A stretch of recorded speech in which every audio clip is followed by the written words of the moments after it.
రాహుల్ గాంధీ గారి నాయకత్వంలోని ఈ పార్టీ మేము వీరికి బుద్ధి రావాలనే మొన్న ఏ రోజైతే వాళ్ళు యూత్ డిక్లరేషన్ ఏ ప్రాంగణంలో అయితే పెట్టారో సరూర్ నగర్లో అక్కడే పెట్టాం మీటింగ్. మేము కూడా పెట్టి గుర్తు చేయడానికి కాంగ్రెస్ పార్టీకి, అయ్యా మీరు ఇచ్చిన వాగ్దానాలకి 4 ఏళ్ళు అయింది, మీ ప్రభుత్వానికి ప్రజలు ఇచ్చిన కాలం కూడా గడుస్తున్నది, ఎప్పుడు స్పందిస్తారు అని చెప్పి అక్కడే ఒక సభ పెట్టి నిరుద్యోగుల సాక్షిగా ప్రశ్నించాం. ఏమడిగాము? 24 హామీలు ఇచ్చారు మీరు యూత్ డిక్లరేషన్లో, ఒక్కటన్నా అమలైందా?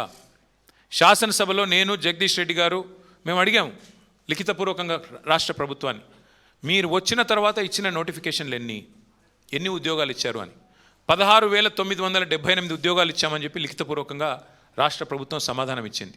అందులో కేసీఆర్ గారి ప్రభుత్వం ఇచ్చిన నోటిఫికేషన్లు రద్దు చేసి తిరిగి రీనోటిఫికేషన్ ఇచ్చిన వాటిని తీసేస్తే 10,000 ఉద్యోగాలు కూడా ఇవ్వలేదు. అంటే 2.5 సంవత్సరాలు 50% టైం గడిచిపోయిన తర్వాత మీరు ఇచ్చిన ఉద్యోగాలు 10,000 దాటలేదు. ఇచ్చిన హామీ ఏమో మొదటి సంవత్సరంలో 2 లక్షల ఉద్యోగాలు, ఇచ్చిన ఉద్యోగాలు ఇప్పటి వరకు 10,000 ఉద్యోగాలు దాటలేదు. మరి అప్పుడు ప్రజలు, ముఖ్యంగా యువత మిమ్మల్ని ఏం చేయాలి, ఎలా అడగాలి, ఎలా నిలదీయాలని నేను అడుగుతా ఉన్నా. ఇప్పటికైనా నేను అడుగుతా ఉన్నా ముఖ్యమంత్రిని, వేణు రాసిన సూసైడ్ నోట్ నీకు అందిందా, అందలేదా? మీ ఇంటెలిజెన్స్ పోలీసు వాళ్ళు ఇచ్చారా, ఇవ్వలేదా? తప్పక చెప్పాలని చెప్పి నేను డిమాండ్ చేస్తూ ఉన్నా. ఆ పిల్లోడు రాసిన సూసైడ్ నోట్కి సమాధానం చెప్పే సత్తా ఉందా ఈ ప్రభుత్వానికి, విక్రమార్క గారికి కానీ రేవంత్ రెడ్డి గారికి కానీ? ఒకవేళ ముఖ్యమంత్రి గారికి చేరపోతే వారికి వెంటనే పంపిస్తాను. నేను మా ఖమ్మం జిల్లా నాయకత్వాన్ని కోరుతా ఉన్నా, వెంటనే ముఖ్యమంత్రి గారికి మంచిగా భద్రంగా ఒక కొరియర్ సర్వీస్ పెట్టి ఆయన ఇంటికి పంపించండి, తప్పకుండా చదువుకోవాలని చెప్పి నేను కోరుతా ఉన్నా. ఇవాళ ఇదేదో మా పార్టీ ఆవేదననో నా ఆవేదననో కాదు, మీ చేతగాని అసమర్థ పరిపాలనకి ఒక ఛార్జ్ షీట్ ఈ సూసైడ్ నోట్ అని చెప్పి నేను విజ్ఞప్తి చేస్తూ ఉన్నా. అట్లాగే చాలా బాధ అనిపించింది ఆ లెటర్ చదివితే.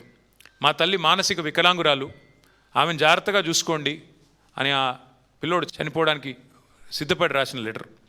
అంటే బంగారు భవిష్యత్తు ముంగట పెట్టుకొని వాళ్ళ పిల్లలు తనువులు చాలించే పరిస్థితి వచ్చింది రాష్ట్రంలో. అంటే రాహుల్ గాంధీ అదేవిధంగా రేవంత్ రెడ్డి చేసిన మోసం ఎంత దుర్మార్గమో దీన్ని బట్టే చెప్పొచ్చు. అందుకే నేను ఈ రాష్ట్రంలో పిల్లలకు నేను విజ్ఞప్తి చేస్తూ ఉన్నా. గతంలో 2,32,000 ఉద్యోగ నియామక పత్రాలకి నోటిఫికేషన్లు ఇచ్చింది మా ప్రభుత్వం. మధ్యలో కరోనా వచ్చిన 2 సంవత్సరాలు, అట్లాగే ఈ జోనల్ వ్యవస్థను మొత్తం 95% స్థానిక రిజర్వేషన్లు సాధించడానికి మోడీ గారు మోకాళ్ళడ్డం పెట్టిన 1.5 సంవత్సరాల పాటు మరి వేగంగా ఎంబడబడి నోటిఫికేషన్లు ఇచ్చి మా శక్తి మేరకు ప్రయత్నాలు చేసినాం. 2,32,000 ఉద్యోగాలకు నోటిఫికేషన్లు ఇచ్చాం. తప్పకుండా మళ్ళీ తిరిగి వస్తాం.